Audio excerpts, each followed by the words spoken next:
उफ उफ भाई साहब क्या बोलेंगे, आप क्या बोलेंगे इस वीडियो के बारे में। आउट ऑफ द बॉक्स था यार, इट वॉज हिलेरियस। लाइक मुझे नहीं लगता कि कोई भी जो स्टैंड अप कॉमेडी स्किट्स हम देखते हैं ना, वो भी इतना एंटरटेनिंग और फनी नहीं होता जितना मेजर गौरव आर्या जो है पाकिस्तान की बजाते हैं, तब मजा आता है। ये बात तो सच है। देखो, इस वीडियो को लाइक करिए, हमारे चैनल को सब्सक्राइब करिए, बेल आइकन दबाना बिल्कुल मत भूलिएगा, खासतौर से वो दोस्त जो हमारा वीडियो देखते हैं लेकिन सब्सक्राइब नहीं करते।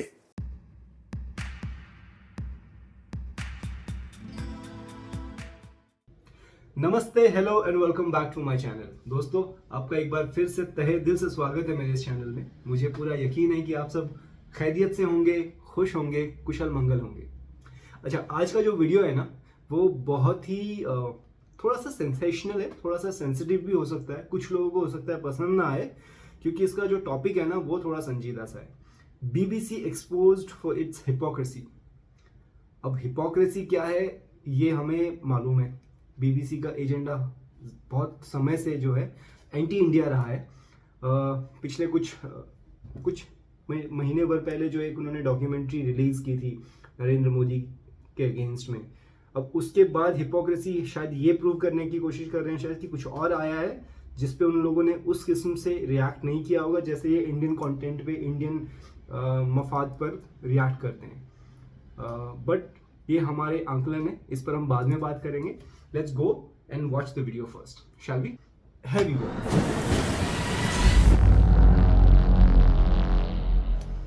और ईरान को बोला कि बेटा ऐसा है, हम तो लड़ रहे हैं यूक्रेन के साथ, तुम इसको रिवर्स इंजीनियर करो। जिसको दुनिया कहती है, किसी भी सर्वे में देख लीजिए, जो कहते हैं कि वर्ल्ड का टॉप लीडर है अप्रूवल रेटिंग्स, वर्ल्ड का टॉप, जो बाइडेन पीछे, सब लोग पीछे, नंबर 1 पे प्राइम मिनिस्टर मोदी। 140 करोड़ हिंदुस्तानियों को बुरा लगा, उनके दिल पे ठेस पहुंची, तब तुम्हें कुछ नहीं हुआ है ना। 4 गोरे खड़े हो गए, तुम्हारा गला सूख गया। क्यों बेटा? ये तुम्हारा दोगलापन है। मैं आपको बता रहा हूं, कहीं ना कहीं ये वेपन्स के साथ भारत का टाई अप होने वाला है, ऑस्ट्रेलिया और इंडिया का। इमरान खान के खिलाफ सब साजिश कर रहे हैं। अमेरिका साजिश कर रहा है इनके खिलाफ, भारत साजिश कर रहा है इनके खिलाफ, इजराइल इनके खिलाफ साजिश कर रहा है, इनकी खुद की फौज का आर्मी चीफ इनके खिलाफ साजिश कर रहा है। बिलावल भुट्टो 2 मिनट के लिए शाहरुख खान बन गए, हकलाने लगे किरण, इस टाइप का उन्होंने कर दिया मामला। गलती से भारत को दोस्त बोल दिया, फिर नेबर बोल दिया, फिर एम्बैरेस हो गए। जय हिंद दोस्तों, मैं हूं मेजर गौरव आर्या और आप देख रहे हैं द चाणक्य डायलॉग्स। इस वीडियो को लाइक करिए, हमारे चैनल को सब्सक्राइब करिए, बेल आइकन दबाना बिल्कुल मत भूलिएगा, खासतौर से वो दोस्त जो हमारा वीडियो देखते हैं लेकिन सब्सक्राइब नहीं करते। क्यों नहीं करते वो आप बेहतर जानते हैं, लेकिन मेरी गुजारिश है कि सब्सक्राइब जरूर कीजिए। अच्छा दोस्तों, जो कल का वीडियो था जिसमें मैंने ये बोला था कि मैं दुनिया भर की न्यूज कवर करना चाहता हूं क्योंकि आपकी तरफ से ऐसा कुछ फीडबैक आया है, तो कई लोगों ने प्रोत्साहन दिया और बोला कि हाँ, सिर्फ पाकिस्तान ही नहीं, आप दुनिया भर की न्यूज कवर करिए, खासतौर से वो दुनिया भर की न्यूज जो भारत को लेके जो केंद्रित है, या फिर विच इज रेलिवेंट जियोपॉलिटिकली। तो यही हम काम शुरू करने लगे। लेकिन कुछ लोगों ने यह भी बोला कि साहब फिर आप पाकिस्तान की न्यूज नहीं कवर करेंगे तो फिर मजा नहीं आएगा। तो मैं ऐसा नहीं करने वाला। I will make it a balanced, जिसमें कार्बोहाइड्रेट्स भी हो, प्रोटीन्स भी हो, थोड़ा नमक भी हो, थोड़ी सी मिर्च भी हो, सब कुछ मिला के एक बैलेंस्ड। देख रहे हो, पॉलिटिकल ड्रामा के डाइटिशियन बन गए हैं मेजर गौरव आर्या अब यहाँ पर। फूड बैलेंस डिश आपके लिए पेश करने की कोशिश करता हूं दोस्तों। तो पहली खबर यह है कि बैलेंस डाइट, एक बड़ी इंटरेस्टिंग खबर है कि रशिया और यूक्रेन ये लड़ाई लड़ रहे हैं। साल भर से ऊपर हो गया लड़ते लड़ते भाई। इस फरवरी 24 को 1 साल हो गया था, 24 फरवरी का साल। लेकिन सबसे बड़ी बात यह है कि ईरान का एक फैक्टर है जो कि हम लोग अभी तक ये समझ रहे थे कि सिर्फ ईरान कुछ ड्रोन्स रशिया को बेच रहा है और रशिया वो ड्रोन्स इस्तेमाल कर रहा है यूक्रेन के ऊपर। अभी तक हमारी ये समझ थी, लेकिन पिछले 72 घंटों में एक नया फैसेट आया है। अमेरिका ने, यूरोप ने जो लेटेस्ट वेपन सिस्टम्स दिए हैं, लेटेस्ट वेपन सिस्टम्स जो दिए हैं यूक्रेन को लड़ने के लिए रशिया के खिलाफ, वो वेपन सिस्टम्स दोस्तों, अब जहां पे यूक्रेन वाले हार गए तो वो वेपन सिस्टम्स रशियंस के हाथ लग गए। अब रशियंस ने क्या करा कि वो पैक करके भेजे ईरान। ईरान क्यों भेजे? ईरान में ना, क्योंकि ईरान के ऊपर 1979 के बाद जब वो रेवोल्यूशन हुआ था, तब से ईरान के ऊपर अलग अलग किस्म के सैंक्शंस लगे हैं। और जिस मुल्क के ऊपर सैंक्शंस लगते हैं ना, उनमें अपने आपने आपने कहावत सुनी होगी ना, necessity is the mother of invention, आपने सुना होगा। तो जिस मुल्क के ऊपर बहुत ज्यादा आप सैंक्शन लगा देते हैं तो वो अपनी तरीके से जीना सीख लेता है, वो अपने रास्ते निकाल लेता है, क्योंकि आपने उस मुल्क के लिए सारे रास्ते बंद कर दिए। जब आपने सारे रास्ते बंद कर दिए तो उसने सफर करा, उसको परेशानी हुई, वहां के लोगों को दिक्कतें हुई, लेकिन फिर जो जिंदगी है वो अपना रास्ता निकाल लेती है। ईरान ने क्या करा है कि ईरान ने कम पैसों में बिल्कुल अपना हाथ तंग करके, पेट पे पत्थर बांध के किसी तरीके से हथियारों में उन्होंने इनोवेशन करना शुरू करे। वरना रूस जैसा मुल्क जिसका मिलिट्री इंडस्ट्रियल कॉम्प्लेक्स इतना ज्यादा डेवलप्ड है, कुछ लोग कहते हैं ओवर डेवलप्ड है, वो ईरान जैसे छोटे मुल्क से ड्रोन मांगता। और क्या ईरान ऐसे ड्रोन बना पा सकता है जो रूस जैसे बड़े मुल्क के काम आए? लेकिन ऐसा हुआ है, ईरान ने बनाए हैं और रूस के काम आए हैं, रूस ने इस्तेमाल भी करे हैं। तो अब रूस क्या कर रहा है कि जैसे जेवलिन, मैं आपको पढ़ के बताता हूं, ठीक है? इसमें जो खासतौर से जेवलिन एंटी टैंक और स्टिंगर एंटी एयरक्राफ्ट सिस्टम है, यह क्या हुआ कि जब लड़ाई हुई तो यूक्रेनियन फौजी वो मारा गया या फिर वो भाग गया तो कुछ सामान पीछे छोड़ गया। ये state of the art equipment है यार, state of the art equipment जो रूस के पास नहीं है, रशिया के पास ऐसा कुछ है ही नहीं। जैसे जेवलिन के बारे में कहते हैं कि जैसे हम लोग वो यूज करते हैं ना, वो रॉकेट लॉन्चर 84 mm कार्ल गुस्टाव, तो 84 mm कार्ल गुस्टाव क्या सीधा जाता है, ऐसे सीधा जाता है, लाइन ऑफ साइट। आपने जैसे एम लिया, वो वायर गाइडेड नहीं होता, वो 80 GMs हमारी वायर गाइडेड है, लेकिन ये जो एंटी टैंक गाइडेड मिसाइल जो हैं वो तो हमारे पास काफी वायर गाइडेड है। लेकिन ये जो है, ये क्या होता है कि एक इसके अंदर इतना शेल होता है, वो आप ऐसे खोलते हैं, वो लोड करते हैं, you aim and you fire. अच्छा, ये सीधा जाता है जो 84 mm कार्ल गुस्टाव का जो शेल है ना, वो इंडियन आर्मी के पास भी वही है। तो क्या होता है कि जाहिर सी बात है, जब वो सीधा जाता है तो टैंक के कहीं साइड में लगेगा, वहां पे रिएक्टिव आर्मर होता है। तो कई एक्चुअली वो टैंक जिसका जो आर्मर है, जिसका जो कवच है, वो बड़ा स्ट्रांग है, जिसमें रिएक्टिव आर्मर है। रिएक्टिव आर्मर क्या होता है कि जब ऐसे शेल आ रहा होता है टैंक पे लगने के लिए, तो टैंक के स्किन पे एक्सप्लोजिव लगा रहता है, बारूद लगा रहता है, जो बारूद बाहर की ओर फटता है और इसको डिस्ट्रॉय कर देता है, जो इनकमिंग मिसाइल होती है इसको डिस्ट्रॉय कर देता है। तो टैंक को मारना मुश्किल हो जाता है। नई नई चीजें दुनिया में आ गए, नहीं तो नहीं है, खैर काफी सालों से है, लेकिन ये रिएक्टिव आर्मर, अब जो भी लेटेस्ट टैंक्स हैं, मॉडर्न टैंक्स हैं, उनमें रिएक्टिव आर्मर होता है। तो अमेरिका ने जो जेवलिन मिसाइल है वो बनाई कि जैसे ये टैंक है, ये टैंक आ रहा है, आपने जेवलिन मिसाइल यहां से फायर करी, ये जेवलिन मिसाइल ऐसे गई, ये जेवलिन मिसाइल ऊपर जाएगी पहले, ठीक है? और ये जो टैंक है, टैंक का जो ऊपरी हिस्सा होता है, जहां पे वो कभी वो जो टैंक का ड्राइवर होता है अपना सर नहीं निकाल लेता है, या टैंक का कमांडर, अपना कमांडर एक्चुअली जो अपना सर ऊपर निकाल लेता है, आपने देखा होगा उसका वो खुल जाता है, वो सा फ्लैप सा खुलता है और उसके अंदर से वो निकलता है, वो राइट। तो वो सॉफ्ट एरिया होता है, वहां पे इतना आर्मर नहीं होता, वहां पे रिएक्टिव आर्मर नहीं होता। रिएक्टिव आर्मर साइड्स में होता है टैंक के, जैसा मैंने आपको बताया था। तो ये जो जेवलिन मिसाइल है ऊपर जाती है और ऊपर 90 डिग्री टैंक के ऊपर गिरती है, जहां पे सबसे सॉफ्ट होता है टैंक का पार्ट, सबसे सॉफ्ट होता है वहां पे, वो उतना आर्मर्ड भी नहीं होता। तो वहां पे अंदर जाती है, पूरे टैंक के क्रू को मार देती है और टैंक के बिल्कुल परखच्चे उड़ा देती है। ऐसा रशिया के पास कुछ है नहीं। तो रशिया ने ये सब पकड़ा और चुपचाप भेजा ईरान को, और ईरान को बोला कि बेटा ऐसा है, हम तो लड़ रहे हैं यूक्रेन के साथ, तुम इसको रिवर्स इंजीनियर करो, यानी कि इसको खोलो, इसके पेंच, इसके पूरे पेंच खोलो, और पेंच खोलने के बाद तुम देखो कि बना कैसे है, इसके ऊपर रिसर्च करो और वैसा ही सिस्टम तुम बना के हमें दो, तुम भी रखो, हमें भी दो। अच्छा, आपको याद होगा जब ओसामा बिन लादेन वाली रेड हुई थी ना एबटाबाद में, पाकिस्तान में, वो काकुल मिलिट्री एकेडमी, जो पाकिस्तान मिलिट्री एकेडमी काकुल है, उसी के बिल्कुल कुछ 100 मीटर के बाद वो ओसामा बिन लादेन का, आपको याद होगा, बड़ी फेमस रेड हुई थी। वहां पे पाकिस्तानियों ने भी ये काम करा था। क्या करा था कि जैसे वो हेलीकॉप्टर क्रैश हुआ ना, जिसमें नेवी सील टीम 6 गई थी, जहां पे वो हेलीकॉप्टर क्रैश करा तो कुछ तो उन्होंने उड़ा दिया अमेरिकन ने, फिर अमेरिकन वो रेड करके ओसामा को मार के भाग गए। इन भाइयों ने क्या करा कि उसके जो पुर्जे थे उनको पैक करा और चाइना को भेज दिया कि तुम इसको रिवर्स इंजीनियर कर दो। रिवर्स इंजीनियरिंग चलती है, खासतौर से डिफेंस इक्विपमेंट में, ये बहुत तगड़ी चीज चल रही है।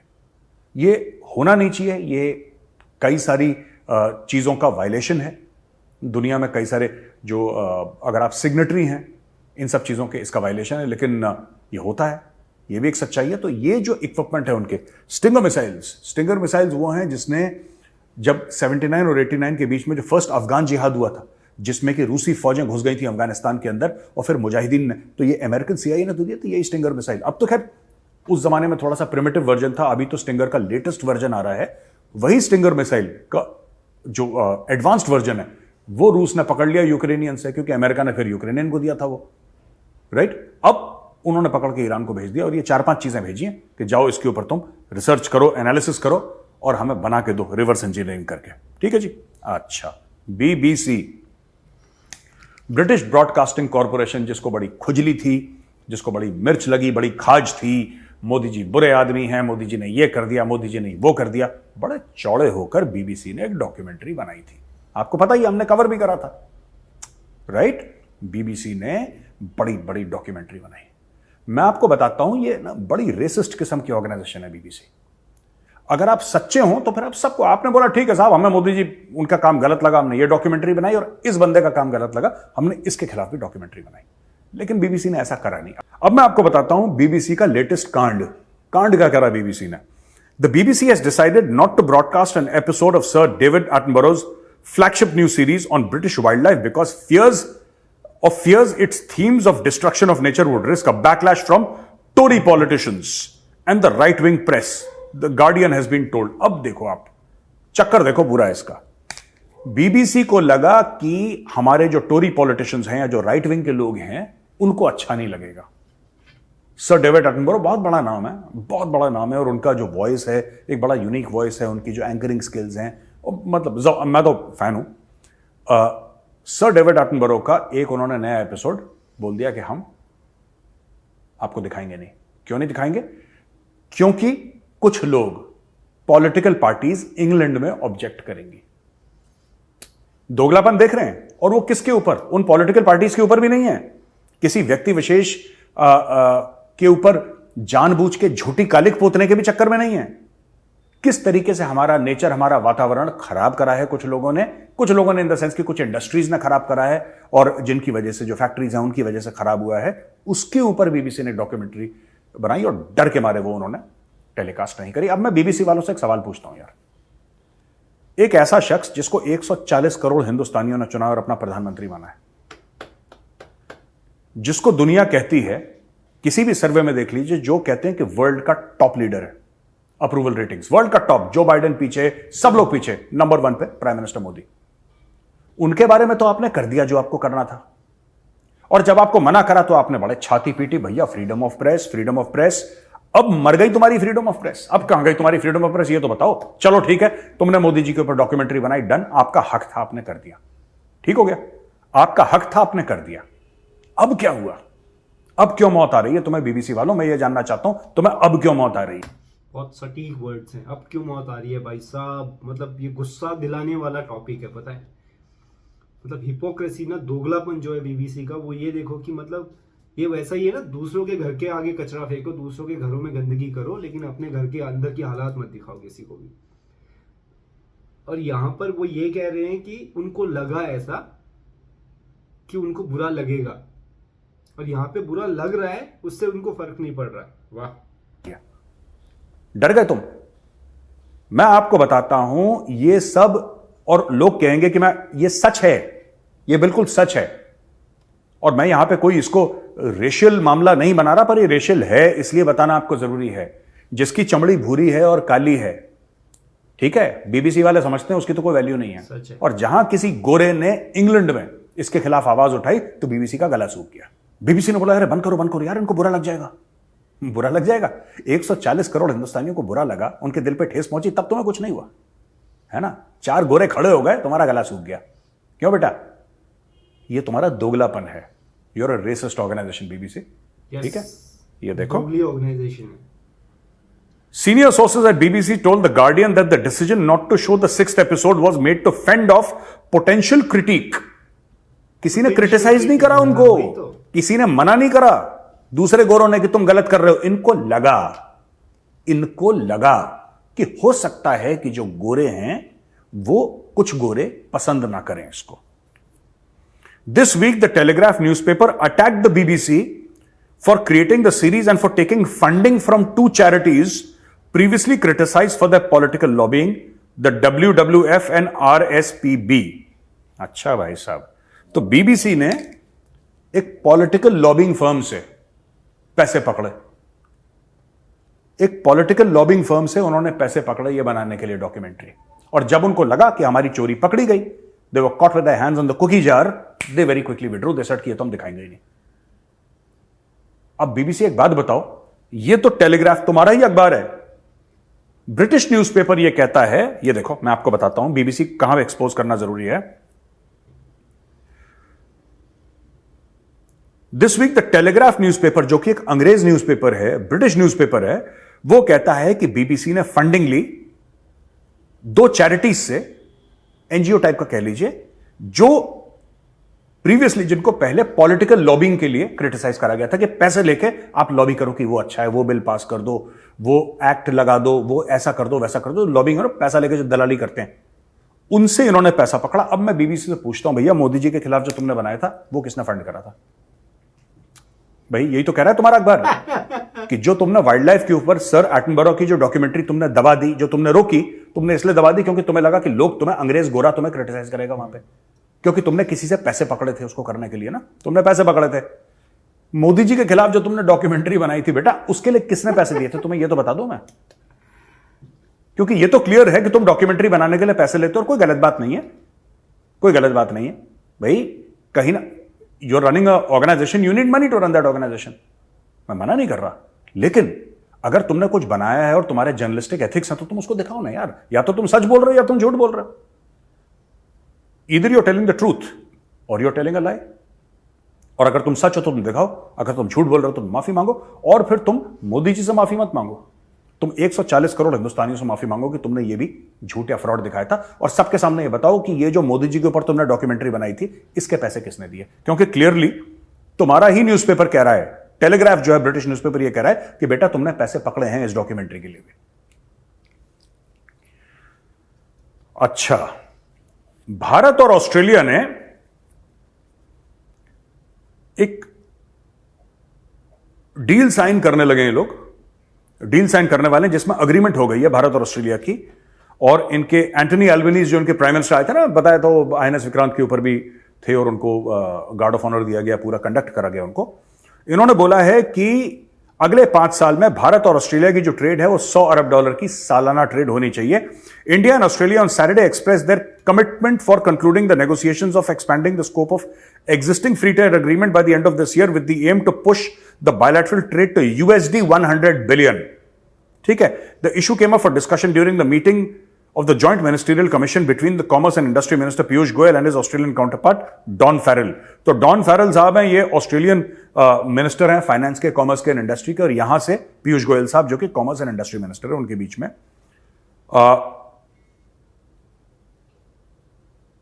पिछले साल दिसंबर 29 को, यानी कि 3-1 महीना पहले, India and Australia implemented an economic cooperation and trade agreement ECTA and are now negotiating to expand its scope for a comprehensive economic cooperation. आप देखिए ना, बहुत ज्यादा चीजें ऐसी हैं जो इंडिया और ऑस्ट्रेलिया को एक दूसरे से चाहिए, राइट?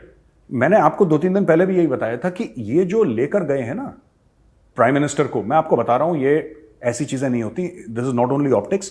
ये जो ऑस्ट्रेलिया के प्राइम मिनिस्टर को आईएनएस विक्रांत पे लेकर गए हैं, आईएनएस विक्रांत पे लेकर गए और उनको पूरा दिखाया है,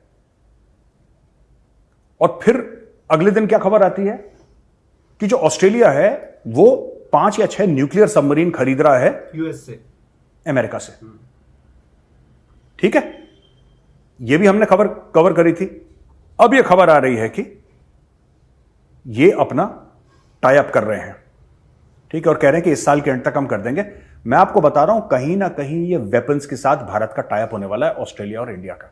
और इंडिया ने बोला पक्का होगा, ये आज नहीं तो 6 महीने बाद ये खबर सामने आएगी कि इंडिया ने ऑस्ट्रेलिया से बात करी है कि हम आपके लिए एक एयरक्राफ्ट कैरियर बना देते हैं।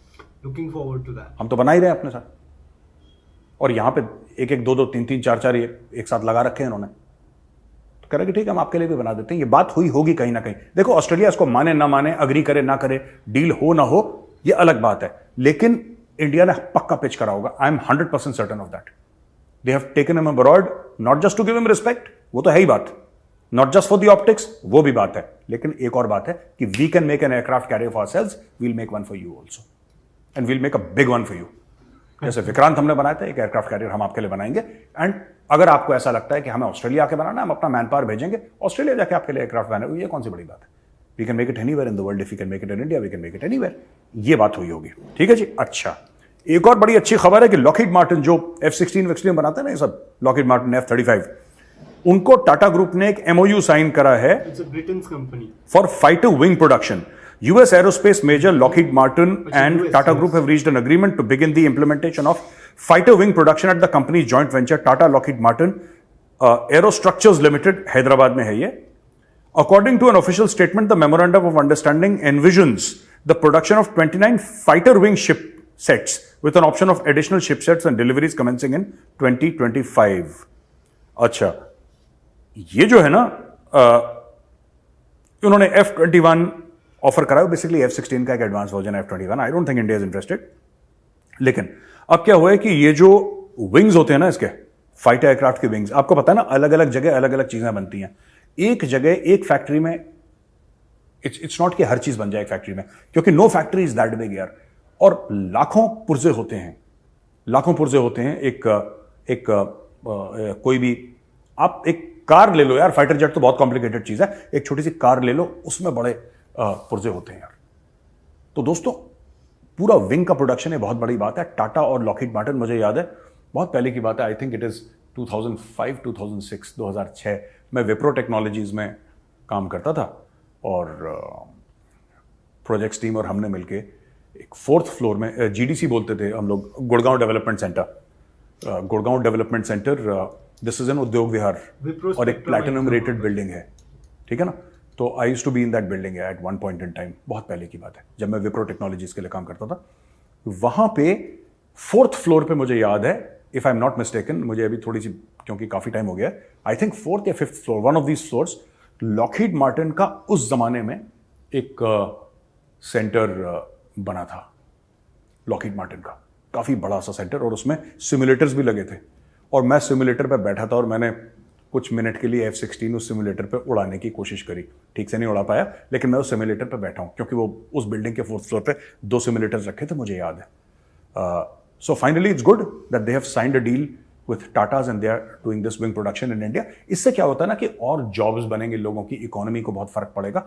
आज विंग बना रहे हैं, tomorrow they will say that we'll make the tail segment, फिर बोलेंगे we'll make the cockpit. Missiles already India में बन रही हैं, और धीरे धीरे करके ऐसा पूरा का पूरा एयरक्राफ्ट बनेगा, आज नहीं तो कल। लेकिन ये बहुत अच्छी शुरुआत है टाटा और Lockheed Martin. Lockheed Martin is one of the biggest fighter aircraft and other platforms in the world. सबसे बड़ी कंपनीज में से एक उसका नाम आता है, लॉकहीड मार्टिन का। अच्छा जी, जिन लोगों को बुरा लग रहा था कि पाकिस्तान की बात नहीं हुई, तो पाकिस्तान पे आ जाते हैं। ज्यादा नहीं करेंगे पाकिस्तान, 2-3 न्यूज पढ़ के खत्म कर देंगे। Pakistan most powerful figure conspiring against me. फिर से इसको हिचकियां आने लगे इमरान खान को। इमरान खान को ऐसी हिचकियां आ रही हैं, भाई साहब, इमरान खान कह रहा है कि जो सबसे पावरफुल आदमी है वो मेरे खिलाफ साजिश कर रहा है।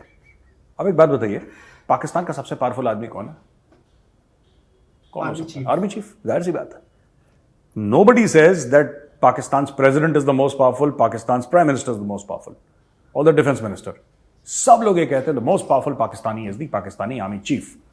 और जनरल मुनीर जो हैं, उनके खिलाफ अब ये कह रहे हैं कि साहब ये मेरे खिलाफ साजिश कर रहा है। इमरान खान के खिलाफ सब साजिश कर रहे हैं। अमेरिका साजिश कर रहा है इनके खिलाफ, भारत साजिश कर रहा है इनके खिलाफ, इजराइल इनके खिलाफ साजिश कर रहा है, इनकी खुद की फौज का आर्मी चीफ इनके खिलाफ साजिश कर रहा है, इनके मुल्क का प्राइम मिनिस्टर शहबाज शरीफ इनके खिलाफ साजिश कर रहा है, पुराना जो प्राइम मिनिस्टर है नवाज शरीफ जो लंदन में बैठा है वो इनके खिलाफ साजिश कर रहा है, आसिफ अली जरदारी जो पहले इनका प्रेसिडेंट रह चुका है वो इनके खिलाफ साजिश कर रहा है, जो क्या नाम कहते हैं, जो पुराना स्पीकर था, right, current speaker of the national assembly, वो इनके खिलाफ साजिश कर रहा है, राणा सनाउल्लाह जो उनका डिफेंस जो उनका होम मिनिस्टर है, माफ कीजिएगा, जिसको इंटीरियर मिनिस्टर कहते हैं, वो इनके खिलाफ साजिश कर रहा है, ISI इनके खिलाफ पता नहीं इनके खिलाफ कौन कौन साजिश कर रहा है, आई डोंट नो। ये पाकिस्तान में, मैं पाकिस्तानियों से एक बात पूछना चाहता हूं, यार तुम्हारे मुल्क में और कोई काम होता है भी नहीं होता, इसलिए तुम कहते हो हमारी फैक्ट्री बंद हो गई,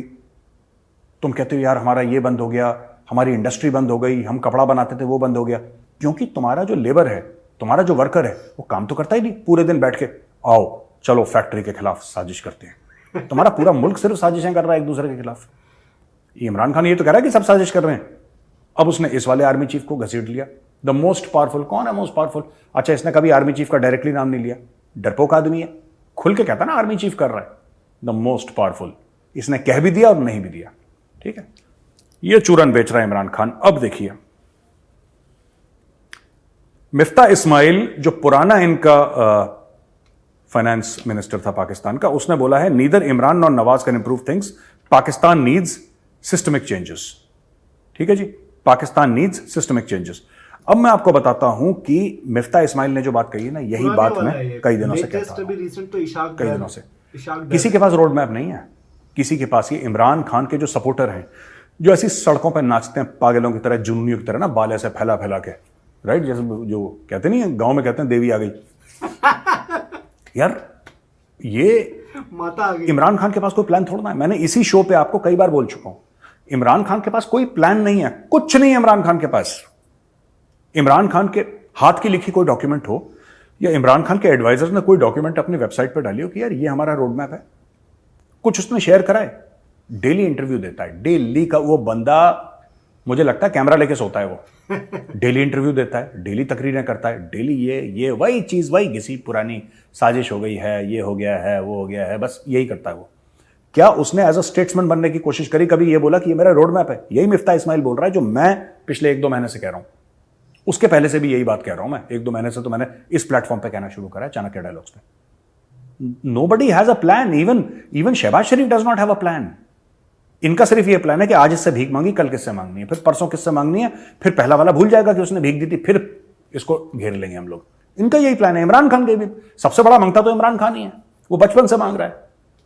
उसने जो अस्पताल बनाया, मांग मांग के बनाया, शौकत खाना, उसने अपनी जेब से पैसा थोड़ा ना डाला, वो मांगने का एक्सपर्ट है। ये सब पाकिस्तानी मांगने वाले हैं। ये इन्होंने मांग मांग के इन्होंने दुनिया में एक नया जॉब प्रोफाइल बना दिया। ठीक है, एक नया जॉब प्रोफाइल इन्होंने बना दिया, और कि मांगना भी एक करियर ऑप्शन हो सकता है। दुनिया को ये बताना चाहते हैं कि देखो, तुम लोग कहते हो ना कि एमबीए होता है, तुम लोग कहते हो वकील बनो, आईएएस आईपीएस बनो, तुम कहते हो कि इंजीनियरिंग है, या तुम कहते हो कि somebody wants to become a doctor और रॉकेट साइंटिस्ट। ये तो है ही, पर पाकिस्तानियों ने दुनिया को बताया कि मांगना भी एक स्किल सेट है। अब इसके पाकिस्तान में कोर्स चलेंगे, मैं बता रहा हूं, post graduate courses, MA type के। ठीक है, ये मांगना सिखा रहे हैं लोगों को। ये इसीलिए तो कह रहा है, ये कह रहा है कि भाई सिस्टमिक चेंजेस चाहिए। आपकी जो इकोनॉमी सिर्फ करप्शन की वजह से गड्ढे में नहीं जा रही, आपको आती ही नहीं है चलानी। आपको इकोनॉमी नहीं आती चलानी जब तक आप वो स्ट्रक्चरल चेंजेस नहीं करेंगे, सिस्टमिक चेंजेस नहीं करेंगे।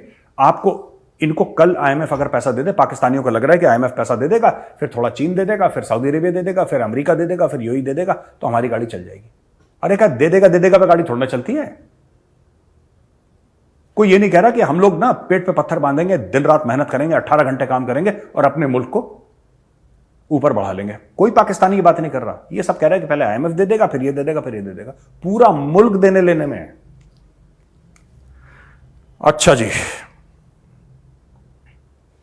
बिलावल भुट्टो 2 मिनट के लिए शाहरुख खान बन गए, हकलाने लगे, किरण, इस टाइप का उन्होंने कर दिया मामला। गलती से भारत को दोस्त बोल दिया, फिर नेबर बोल दिया, फिर एम्बैरेस हो गए। मैं बोल नहीं रहा था बिल्लो लेडी संगीत में गया था, याद है मैंने 2-3 दिन पहले वीडियो में बोला था कि लेडी संगीत में पहुंचा था। हाँ, बिल्लो कह रहा women in Islam conference and commemoration of the first Islamophobia day. ये कह रहा है यार कि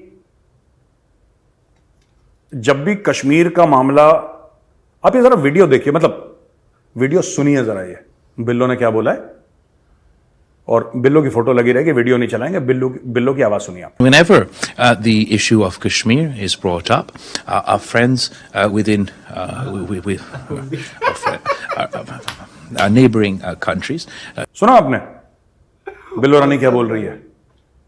तो बिल्लो रानी ने गलती से पहले इंडिया को फ्रेंड बोल दिया, फिर गलती से बोला कि नहीं फ्रेंड नहीं, नेबर पड़ोसी है। इस तरीके से बिल्लो ने बात आगे बढ़ाई है। क्यों बोल रहा है? इससे गलती नहीं हुई। अब पाकिस्तान सबसे मांग चुका है छोड़ के इंडिया। इन्होंने नाइजीरिया से भी मांग लिया होगा, जाम्बिया से भी मांग लिया होगा, मेडागास्कर से भी मांग लिया होगा। मुझे नहीं पता मांगा कि नहीं मांगा, बट आई एम श्योर इन्होंने चिट्ठी तो भेजी होगी कि यार कुछ तो दे दो हमें यार। इन्होंने फिलिस्तीनियों को नहीं छोड़ा, उनसे एम्बुलेंस मांग ली थी इन्होंने। तो ये किसी को नहीं छोड़ते, ठीक है। अब इन्होंने बोला कि हमने गलती से दोस्त कह दिया या भारत को, तो कुछ ये इशारा कर रहा है बिल्लो। ये बिल्लो के इशारे हैं, समझो इशारे, इशारों में बात कर रहा है बिल्लो, कह रहा है कि यार कुछ हो तो दे दो। आखिरी खबर जो है वो भी पाकिस्तान से है कि ये कह रहा है कि Islamophobia, Bilawal warns against underrating anger caused by Islamophobia. ठीक है, पाकिस्तान ने ना, मैं बता रहा हूं आपको, पाकिस्तान ने वेपनाइजेशन ऑफ इस्लाम तो करा है, इस्लाम को हथियार तो बनाया है। पाकिस्तान ने कमोडिफिकेशन ऑफ इस्लाम भी करा है, इस्लाम को एक कमोडिटी की तरह बेचा है। पहले इन्होंने इस्लाम को अमेरिकनों के हाथ बेचा, पहली बार जब इस्लाम बेचा ना इन्होंने बोला कि हम जिहाद लड़ेंगे, तो अफगानिस्तान में घुसे 79-89 के बीच में रूस के खिलाफ, इन्होंने अमेरिकन से पैसे लिए। फिर उसके बाद उन्होंने जब मुजाहिदीन बनाए तब फिर इन्होंने एक बार इस्लाम बेचा। तो ये अलग अलग सूरतों में इस्लाम को बेचना। अब लेटेस्ट क्या हो रहा है कि अब दुनिया खरीद नहीं रही, अब इन्होंने इस्लामोफोबिया को लेके इस्लाम को बेच रहे हैं। And it is so sad and it is so unfortunate, they are commodifying a religion, कि किसी तरीके से हमें कहीं से पैसे मिल जाए। अब इस्लामोफोबिया आप देखिए, सऊदी अरब वाले इस्लामोफोबिया की बात नहीं कर रहे, बांग्लादेशी इस्लामोफोबिया की बात नहीं कर रहे, इस्लामिक मुल्क है। मलेशियंस इस्लामोफोबिया की बात नहीं कर रहे, ठीक है। इंडोनेशियंस सबसे बड़ा इस्लामिक मुल्क, वो बात नहीं कर रहा। यूएई बात नहीं कर रहा। सोमालिया जो इतना गरीब मुल्क है वो बात नहीं कर रहा। यमन जो बिल्कुल बर्बाद हो गया वो बात नहीं कर रहा। पाकिस्तानी, ओनली लाहौरी चूरन, सिर्फ और सिर्फ लाहौरी चूरन दोस्तों, जो कि इस्लाम को एक कमोडिटी, एक चीज बना के बेचेगा, मार्केट में लाएगा, क्योंकि पैसे फिर कहीं से भी मिले। ये वही मुल्क है जिसने बोला था कि प्रॉफेट मोहम्मद के खिलाफ तुमने बात करी है तो मुल्क में आग लगा देंगे, ये कर देंगे। फ्रांस की बात कर रहा हूं, चार्ली हेब्डो वाले कार्टून्स, इन्होंने ऐसा प्रोटेस्ट करा, तहरीक लब्बैक, और उसी फ्रांस से जिसके एम्बेसडर को निकालने की बात कर रहे थे, वो तो फिर किसी ने बोला कि फ्रांस का एम्बेसडर है ही नहीं, बेवकूफों, तुम निकाल किसको रहे हो। पर जब तक पाकिस्तानी लाहौरी तो लाहौरी हैं, तब तक वो आधा लाहौर जला चुके थे, अपना तोड़ फाड़ चुके थे, बसों में आग लगा दी, पता नहीं क्या क्या बकवास नहीं करी इन लोगों ने। लेकिन यही फ्रांस को जो निकाल रहे थे ना, कि फ्रांस को निकालो, और कोई कह रहा था कि बम मार दो, एटम बम मार दो, और हम कभी ये कबूल नहीं है हमें कि हमारे नबी के खिलाफ ये बात करी है, उनके खाके बनाए हैं, गुस्ताखाना खाके बनाए, ये सब, ये इन्होंने लंबी चौड़ी बात करी पाकिस्तानियों ने। आप सबने देखा ना, तहरीक लब्बैक सड़क पे आ गया, सारे पाकिस्तानी मुंह से झाग निकल रहा है इनके गुस्से के मारे कि ये कर देंगे। फ्रांस ने बोला यार सुनो दोगलों, एक बात सुनो, ये लो $325 मिलियन का चेक लो, $325 मिलियन का चेक। सारे पाकिस्तानी जिल्ले लाही आए, जिल्ले लाही पधारे हैं, बैठे हैं, बताइए क्या शरबत लाए, रूह अफ़ज़ा लाए आपके लिए। अजब तेरी माया, अजब तेरे खेल, सुंदर के सर पे चमेली का तेल। This is how it is. तो दोस्तों बहुत बहुत धन्यवाद वीडियो देखने के लिए। वीडियो पसंद आए तो उस वीडियो को लाइक करिए, हमारे चैनल को सब्सक्राइब करिए और बेल आइकन दबाना बिल्कुल भी मत भूलिएगा। जय हिंद, वंदे मातरम, भारत माता की जय। जय हिंद, वंदे मातरम, भारत माता की जय। उफ उफ भाई साहब क्या बोलेंगे, आप क्या बोलेंगे इस वीडियो के बारे में।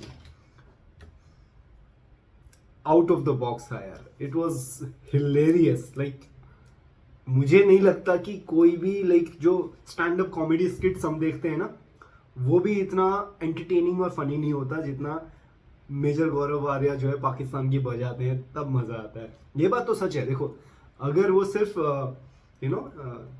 इंटरनेशनल न्यूज डिस्कस करेंगे तो ये मजा नहीं आएगा। तो वो बैलेंस होना बहुत जरूरी है, मजा भी आना चाहिए, नॉलेज में भी इजाफा होना चाहिए। बहुत सारी चीजें इसमें उन्होंने बताई, specially the hypocrisy of BBC, है ना। बीबीसी यार देखो, मैं ना बचपन से सुनता आ रहा हूँ, मेरे आस पड़ोस में जो लोग हैं या फिर जिन लोगों को मैं जानता हूँ जो थोड़ा सा एक है ना, जिनको I mean people whom I look up to, वो भी बीबीसी को लेके कुछ इस किस्म के ही ख्यालात रखते हैं कि इसकी हिपोक्रेसी, दोगलापन जो है बीबीसी का बहुत ज़्यादा रहा है, खासकर भारत को लेकर। हमेशा ही उसने इस भारत को नीचा दिखाने की कोशिश की है, हर मौके पर इनफैक्ट। चाहे वो जब इसरो की स्थापना हुई थी उस बात को, मतलब मैंने ये पढ़ा, जो विंग्स ऑफ फायर है ना, डॉक्टर एपीजे अब्दुल कलाम की जो बायोग्राफी है विंग्स ऑफ फायर, उसमें उन्होंने मेंशन किया है कि बीबीसी ने क्या छापा, है ना, अमूल ने क्या किया, है ना, वो सब चीज़ें। फिर उसकी ऑडियो बुक भी है मेरे पास, तो है, मतलब इनका कुछ पर्सनल वेंडेटा है भारत के खिलाफ। और दूसरा, पैसे लेके काम करना, ये फितरत, लाइक हमारे भी बहुत सारे न्यूज़ चैनल्स है, वो भी करते ही हैं ऐसा, तो ये तो जग जाहिर है कि सभी करते हैं, इसमें कोई नई बात नहीं है। BBC is not exceptional, so we not expecting much from BBC। Australia ने जो बात करी है ना, $100 बिलियन का बिजनेस जो है अगले साल से भारत और ऑस्ट्रेलिया के बीच में। ऑफकोर्स 100 बिलियन का जो बिजनेस है वो सिर्फ और सिर्फ कमोडिटीज़ में तो नहीं हो सकता, वेपन्स और दूसरी चीज़ें भी उसमें इन्वॉल्व ज़रूर होंगी। That's great for both the economy, both the countries. और लॉकहीड मार्टिन जो है I thought it was a UK company, but it's a US company and one of the biggest company in its league. तो उसका जो है टाटा के साथ tie up होना इज़ अ बिग डील, है ना। Tata is a very big company, it's a great company. We all respect Tata for its not only for its business grandeur that it has, but इनके जो एथिक्स हैं Tata company के, उसके लिए भी हम बहुत इज्जत करते हैं उसकी। और उसके बाद आए ये पाकिस्तान में, पूरा मुल्क साजिश कर रहा है वहाँ के एक्स प्राइम मिनिस्टर के खिलाफ, है ना। तो उनका पता नहीं क्या अलग ही मसला चल रहा है अभी। अगर सच बताऊं तो उनको जो गिरफ्तारी की बात चल रही है, आपको पता है कि उनको गिरफ्तार क्यों करना चाहते हैं लोग? उनको गिरफ्तार इसलिए करना चाहते हैं कि वो जो तोशा खाना होता है ना, जिसमें गिफ्ट रखते हैं, जैसे कोई भी डिप्लोमेट या पॉलिटिशियन या एडमिनिस्ट्रेटिव पर्सनैलिटी कभी किसी दूसरे कंट्री में विजिट करता है, तो there is a like protocol जहाँ पे आप कुछ गिफ्ट एक्सचेंज करते हैं, आप कुछ तोहफे उनके लिए ले जाते हैं, कुछ तोहफे वो आपको देते हैं, है ना। तो वो जो गिफ्ट होते हैं ना, वो आपके पर्सनल नहीं होते, वो तो देश का है, क्योंकि आप देश को रिप्रेजेंट कर रहे हो, वो मुल्क को गिफ्ट दे रहे हैं आपके ज़रिए। तो उसको ना जहाँ रखते हैं उससे उर्दू में तोशा खाना कहा जाता है। तो तोशा खाना जो है वो पूरा खाली हो गया है पाकिस्तान में।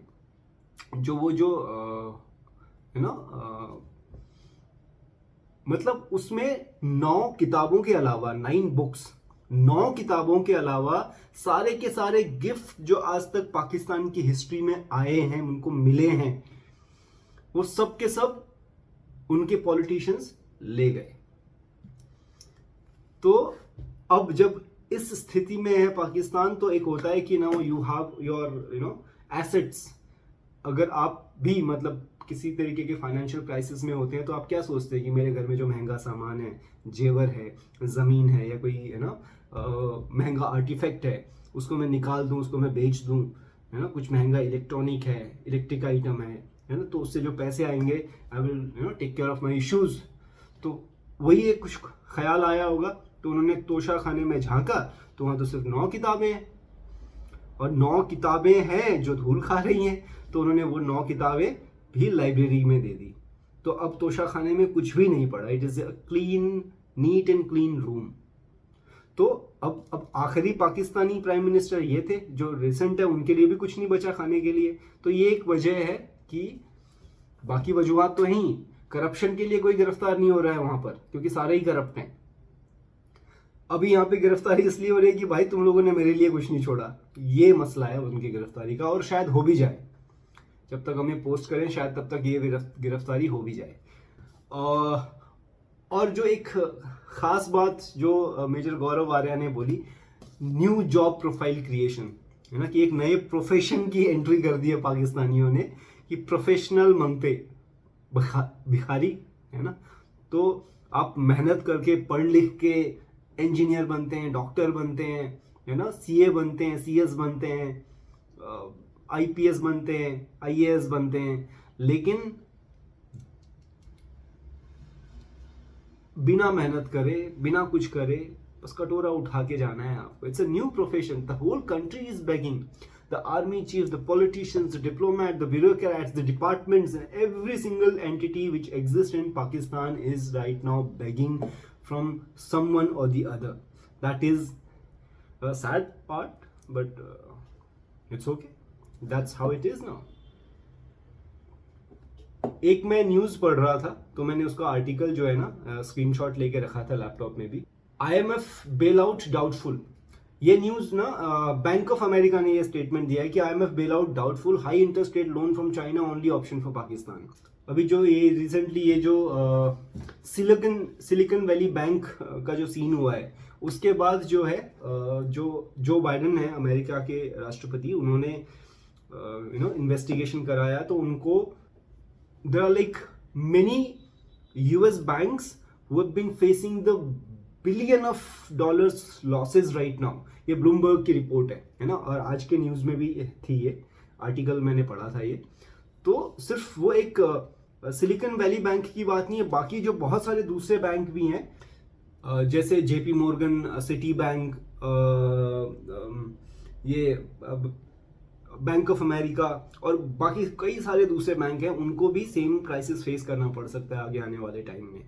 So this is the situations where the whole American banking sector is like dipping. Crash नहीं कह सकते अभी क्योंकि उसमें टाइम है, पर हो सकता है हो जाए।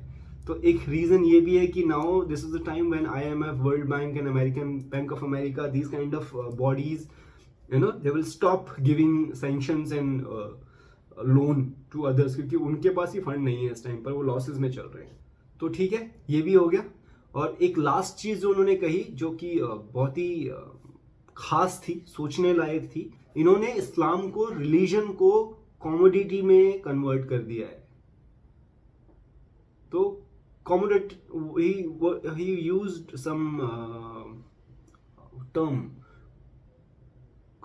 कमोडिटी को लेके उन्होंने कुछ एक टर्म बोला, मैं भूल गया। I will watch this video again to find out that term. अगर आपको याद है तो प्लीज़ मुझे ना कमेंट बॉक्स में लिखना ज़रूर, सिर्फ वो टर्म बता देना, मेरे को याद दिला देना, याद आ जाएगा, है ना। So there are many pointers which I really liked it. It was hilarious, it was knowledgeable, it was fun watching this video. और अगर आपको भी ये वीडियो अच्छा लगा और आपको अगर मज़ा आया मेरे साथ इस वीडियो को देखने में, तो प्लीज़ मुझे भी थोड़ा सा सपोर्ट कीजिए, है ना। Do subscribe to my channel और मिलते हैं अगले वीडियो में किसी दूसरे कंटेंट के साथ। तब तक अपना ख्याल रखिए। नमस्ते।